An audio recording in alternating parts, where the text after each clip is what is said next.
Sierra Ramsey didn't expect to see blood that morning, especially not dripping down the leg of a stranger sprawled on the jogging path in Central Park. "Are you okay?" She dropped to her knees, ignoring the damp leaves beneath her. The man winced, trying to push himself up. "That curb came out of nowhere."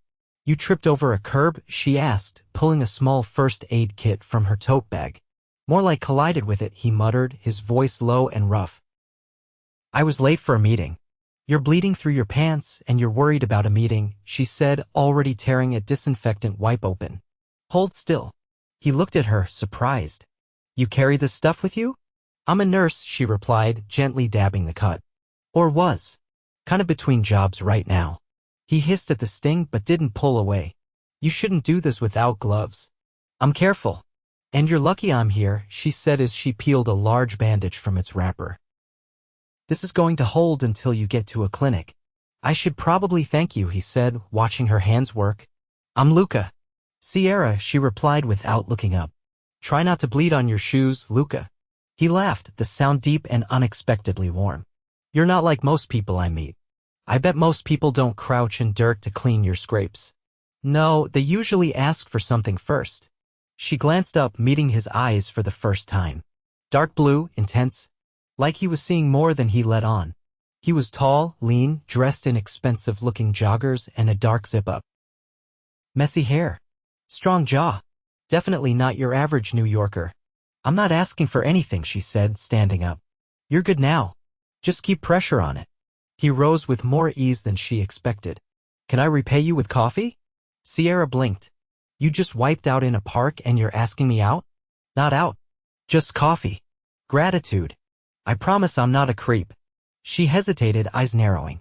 "You really shouldn't be walking. I really don't want to let you go without saying thank you properly." There was something sincere in his voice, and against her better judgment, she nodded. "Fine. Coffee.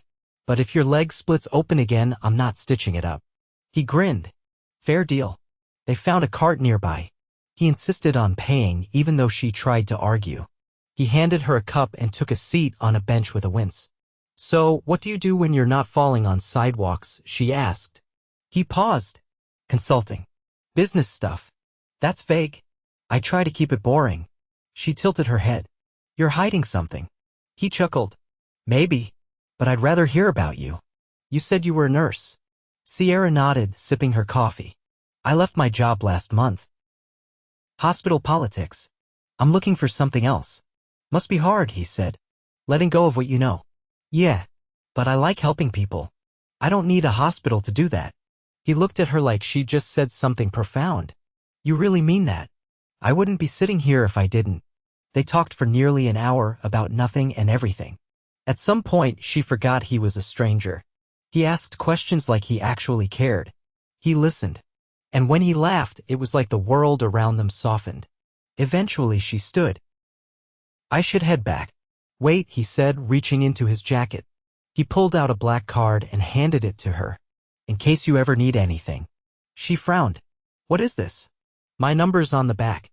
"I wasn't lying about the business thing. I have a few companies.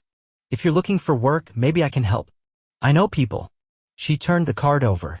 There was no title, just Luca O'Brien. The name sounded familiar, but she couldn't place it.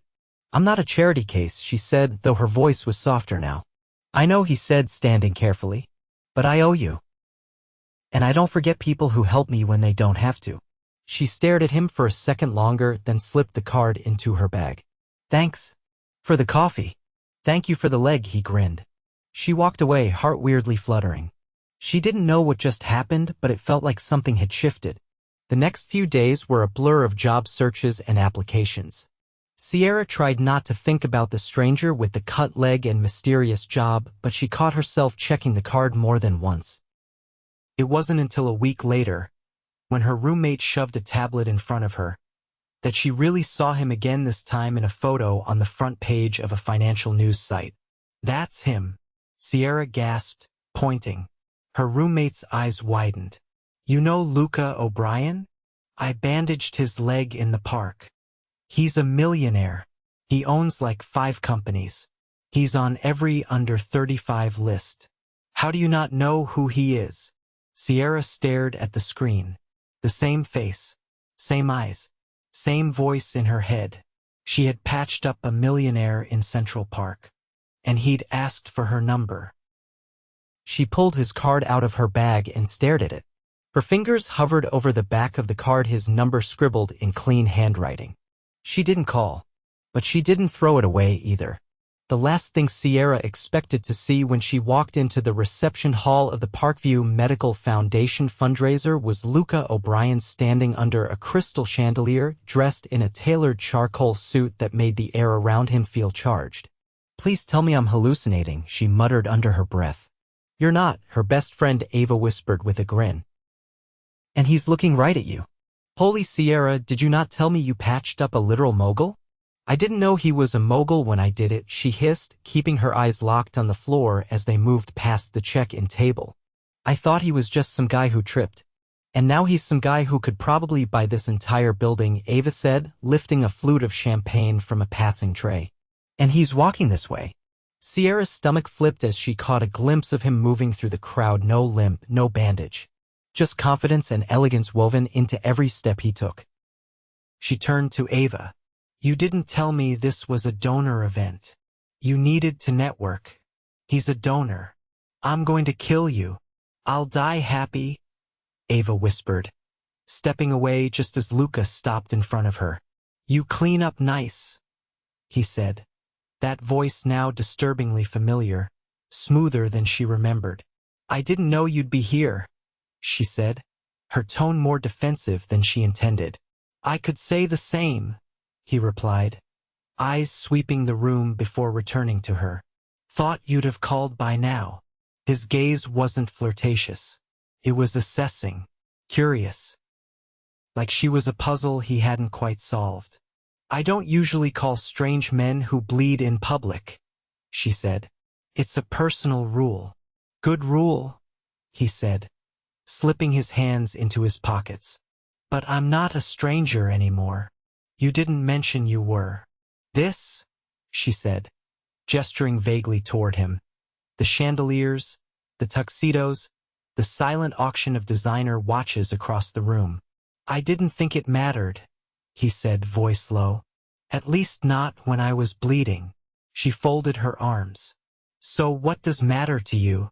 "People who don't ask for anything," he said simply. "You didn't even want the coffee." "That was politeness," she quipped. "No," he said, stepping in closer, "it was instinct. You didn't think. You just helped." His tone was different now. Not playful. Not amused. Serious. She shifted, suddenly aware of just how many people were watching them. "I should probably mingle. Then let me introduce you to someone," he said before she could escape. "Come on." He led her through the crowd with practiced ease, cutting past city officials and CEOs like he belonged in every conversation. Sierra followed, too stunned to argue. They stopped in front of an older woman with striking silver hair and a commanding presence. "Evelyn, this is Sierra Ramsey. She's recently left nursing and is looking for opportunities in patient advocacy." "Sierra, meet Evelyn Park. She chairs the foundation." Sierra blinked. "Evelyn Park. As in Parkview." It's an honor," Sierra said, reaching out. Evelyn's handshake was firm. "Luca speaks highly of you. Says you saved his leg." "I wouldn't go that far." "He doesn't exaggerate," Evelyn said, eyes sharp. "We're always looking for people who actually care about patients more than paperwork. You should come by next week and see what we're doing with the community outreach clinics." Sierra opened her mouth, but nothing came out. "She'll be there," Luca said without waiting for her answer. "Won't you?" Sierra turned to him. "Are you always this good at forcing people into jobs?" "I didn't force you," he said, eyes gleaming. "You're free to say no. I just make it hard." Evelyn chuckled. "He gets that from his mother." Ruthless optimist. With that, Evelyn was swept away by another donor, and Sierra rounded on Luca the moment they were alone. "That was manipulative." "That was effective," he countered. "You said you wanted to keep helping people. She can make that happen. You don't even know me." "I know enough," he said. "You didn't hesitate in the park. You didn't ask what I did or what I could give you. You just acted. That tells me more than a resume ever will." She stared at him, heart racing. "Why are you doing this?" Because I haven't stopped thinking about you, he said without blinking. And because I believe in putting good people in the right places. Sierra stepped back, overwhelmed. She needed air, clarity, anything that wasn't the scent of expensive cologne and the weight of his gaze. I need to step outside. I'll come with— No, she said firmly. I need a minute. She slipped away into the garden terrace, grateful for the sharp bite of fall air. Her breath came faster than she wanted. She wasn't used to this being seen so clearly, so quickly. Minutes passed. The door behind her opened. I said I needed— I know, Ava interrupted, holding out Sierra's coat. But if you're planning on having a crisis, you should at least be warm. Sierra took it, grateful. I didn't mean to cause a scene. You didn't, Ava said, settling beside her on the bench. But you did cause a ripple. People notice him. And they're noticing you. I didn't ask for this. No, Ava said softly. But maybe it's asking for you. Sierra didn't respond. She still had Luca's card in her purse. Now she had his attention, a potential job, and a whole new level of chaos to untangle. And worst of all, she wasn't sure she wanted to walk away from it. The outreach clinic buzzed with quiet urgency, patients waiting patiently in plastic chairs, nurses moving swiftly through triage, and a low murmur of conversation humming beneath the fluorescent lights. Sierra stood near the intake desk, clipboard in hand, barely noticing the way her heart lifted at the sight of it all. It was her second week volunteering, something Evelyn had arranged with unsettling ease, and though she hadn't accepted a formal position, she kept showing up. She hadn't seen Luca since the fundraiser. That was by design. But she felt him anyway, in the way Evelyn's staff treated her like she mattered, in the way her resume had somehow landed on the desk of the hospital board without her sending it. In the new coat she hadn't bought herself but had found hanging on the back of her apartment door with no note and a tailor's label from Milan. She hadn't asked for any of it. But it kept finding her. Your 3 o'clock is here, called a receptionist. Sierra glanced up, expecting a patient. Instead, Luca walked in. Not in a suit this time. Dark jeans, a black wool coat, and a quiet air that drew every gaze in the room. He didn't stop to greet anyone, didn't look around. He came straight to her. I thought you preferred to make dramatic entrances, she said, trying not to let her pulse betray her. I'm trying subtle today, he replied. Is it working? You're 6'2" and radiate money. Subtle's not really your thing. He gave a short breath of a laugh. Can we talk? She glanced around.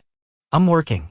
I'll wait, he said, and took a seat in the waiting area, ignoring the curious looks from staff and patients alike. An hour passed before she could breathe again. When her last patient left, she walked over to him, arms crossed. We're not in a ballroom now, she said. There's no chandelier to hide under. Is that what you think I do? It's what people like you do. Show up big, disappear bigger. He stood slowly, his gaze steady. Come with me. No, you're not even curious? I'm trying to build something real here. I don't need distractions. He leaned in slightly. What if I'm not a distraction? She narrowed her eyes. Then prove it. He didn't flinch. I will. Later that evening, Sierra stepped out of the clinic to find a black car idling at the curb. The driver rolled down the window and offered her a sealed envelope. Her name was handwritten in elegant script. Inside was a simple card. One line. Just give me one evening. No expectations. No pressure. And below it, a location and time. She stood at the curb for a long moment, card in hand, the city spinning quietly around her. That Friday, she found herself standing in front of a wrought iron gate in Tribeca. A doorman greeted her by name and opened the door to a converted warehouse with brick walls, warm lights, and something that smelled like saffron and citrus hanging in the air. Luca stood inside, talking to a chef in a white coat. You brought me to a restaurant? She asked, stepping in. No, he said, taking her coat. I brought the restaurant to you. The space was empty except for a single table near the back and a long marble counter where the chef plated something delicate and steaming. You rented this place out? She asked, suspicious. I own it, he said. But it's not open yet. We're testing the menu. She crossed her arms. Why me? Because I trust your taste. You don't know my taste. I know you like your coffee with cinnamon, your sandwiches without mayo, and you have a weakness for anything with ginger. She stared at him. You talk a lot when you're nervous, he added. I remember. They sat, and dishes began arriving, small, thoughtful plates that made her feel like someone had been paying attention. He didn't talk about himself. He didn't ask her to explain her past. He asked about her ideas for patient care, the flaws she'd seen in the system where she thought real change could happen. He listened like it mattered. Eventually, he leaned back in his chair. You know what I thought about, he said, after the park? She arched a brow. That you didn't ask me what I did or why I was running. You didn't assume I was important. You didn't even blink when I bled on your jeans. They were old jeans. They were white, he said. And you didn't care.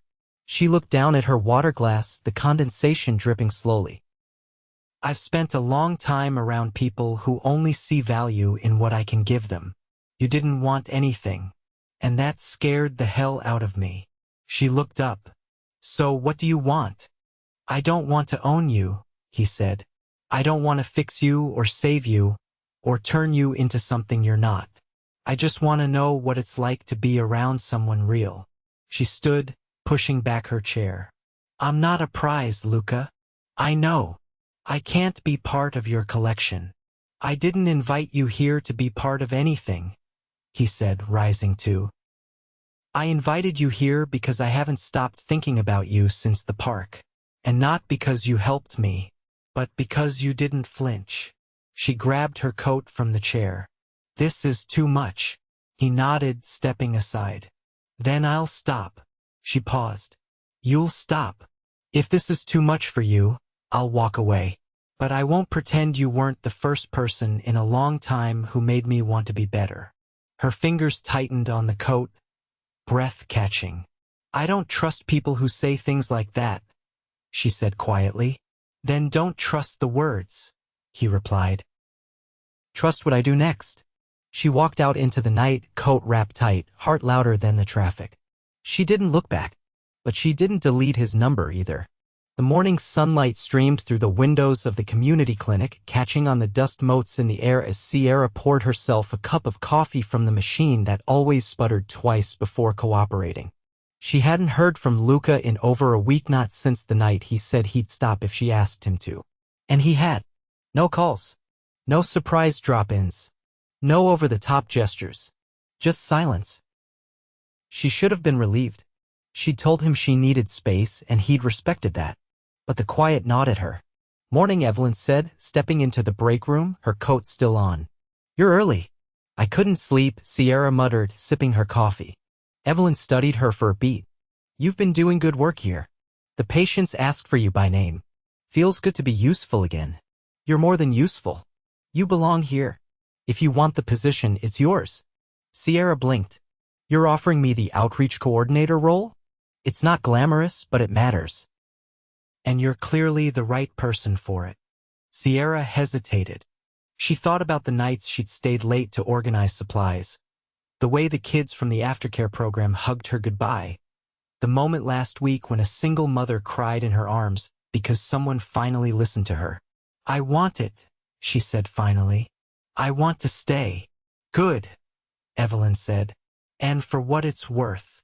Luca's not the type to walk away easily. Sierra looked up sharply.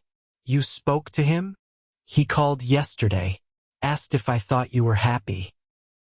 I told him I didn't know, but that you looked a little more like yourself every time I saw you. Sierra set her mug down. I didn't ask him to wait. He didn't say he was waiting, just listening. That evening, Sierra walked down the street near her apartment. Her coat pulled tight against the early winter chill. She passed the bookstore where she used to hide during nursing school exams, the pizza place that always got her order wrong, and the corner flower stand that somehow had fresh peonies despite the season. She stopped. A single white envelope rested atop the crate of blooms, her name written in the same clean handwriting that had once been on a card in her bag.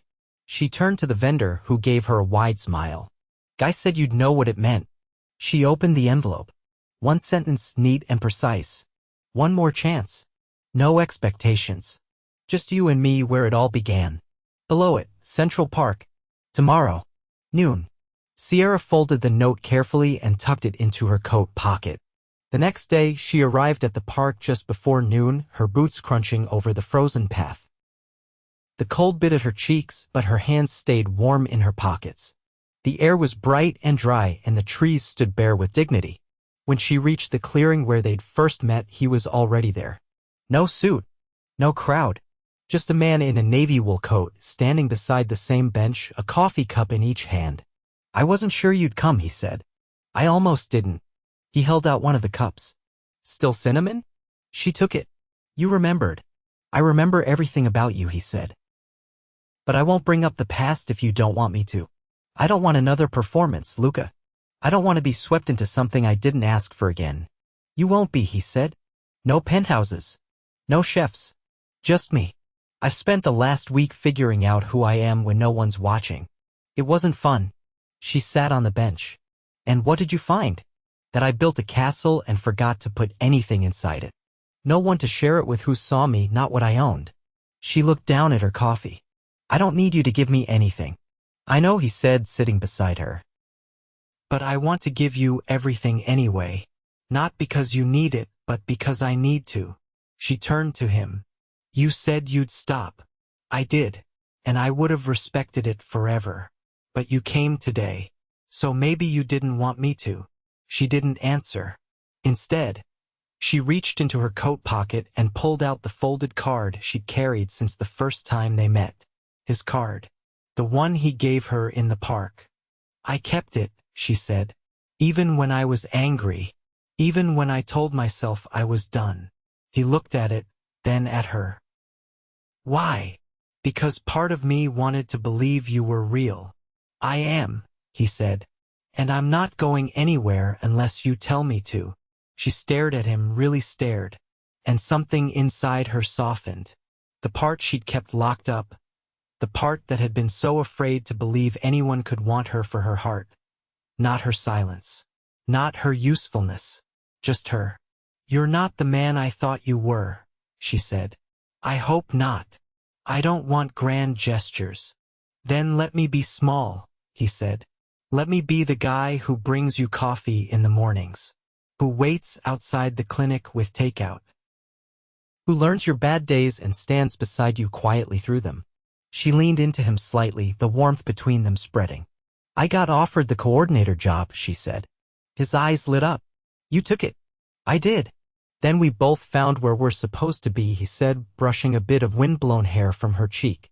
She let herself smile, and for the first time in weeks, the world felt steady again. "Okay," she whispered. "Let's try." He didn't kiss her. He didn't need to. He just took her hand in his, lacing their fingers together like they'd always belonged that way. Neither of them said another word. They didn't have to. They were exactly where they were meant to be. Together. The scent of roasted garlic and rosemary drifted through the open windows of Sierra's new apartment, an airy pre-war one-bedroom in Washington Heights with creaky floors and the kind of charm that made her feel rooted. She moved in 3 weeks ago, finally ready to start fresh on her own terms. The walls were mostly bare, save for a few photos of her and the kids from the clinic, and a Polaroid of Luca holding a terrified kitten he'd rescued from a storm drain outside the outreach center. She stirred the pasta, barefoot in the kitchen, wearing one of Luca's button-downs she'd long since claimed as her own. The sleeves still hung past her wrists.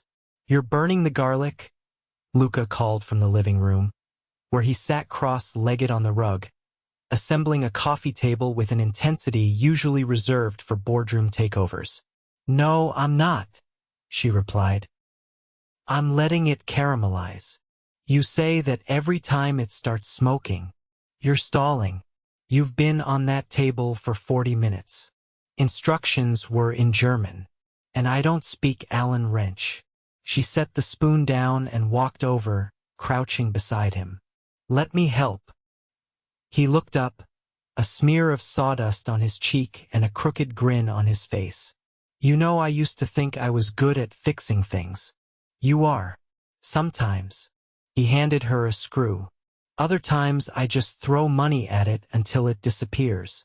She tightened the bolt he'd been fumbling with. "You're not allowed to throw money at me." "Wasn't planning to," he said.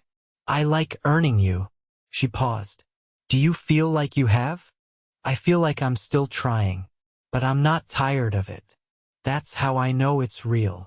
They finished the table in silence, then ate dinner on the floor, their plates balanced on the new surface, legs tangled together like they'd been doing this for years.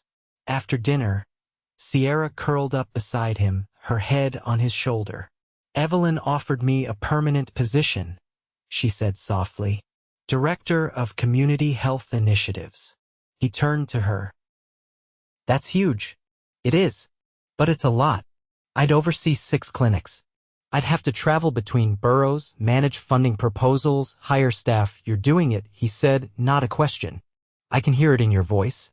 I think I am. I'm proud of you. She looked up. You've never said that to me before.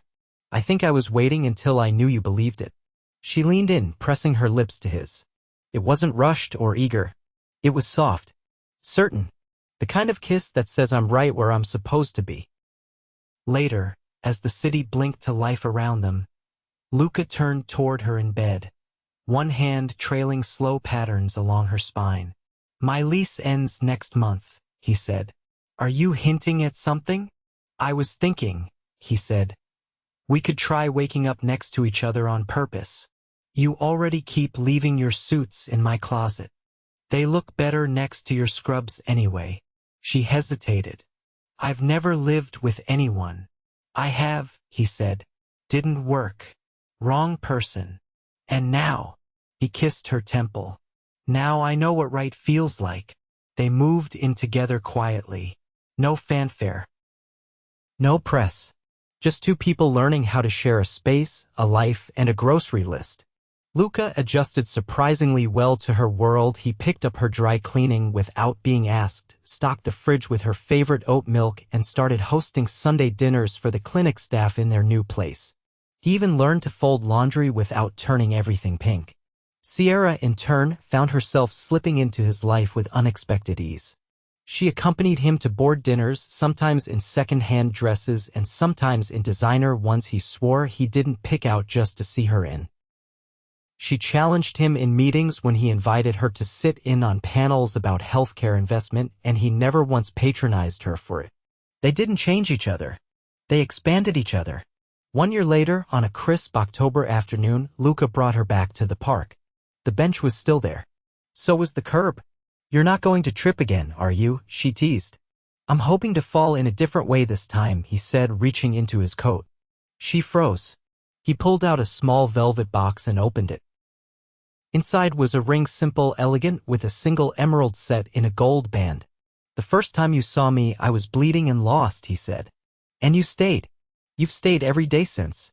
I don't want to spend the rest of my life loving you from the sidelines. I want to be in it every moment. Will you marry me? She didn't hesitate. Yes, she whispered. Yes, I will. He slid the ring onto her finger, then kissed her like it was the first time all over again. They married in a restored brownstone in Harlem, surrounded by their families, the clinic team, and even Evelyn, who cried openly and gave a toast about how love wasn't always loud, but it was always undeniable when it was real. Sierra walked down the aisle in a simple silk dress, no veil, no diamonds, just Luca's eyes waiting for her at the end, full of awe. After the ceremony, they danced in the backyard under string lights and laughter. He twirled her barefoot across the grass. I still can't believe I fell for a woman who carries disinfectant wipes in her purse, he murmured. I still can't believe I fell for a man who can't assemble furniture. Good thing we're better at building other things, he said, pulling her close. Like a life. Exactly. And they did. Together, they built something lasting. Something real. Not a fairy tale. Something better.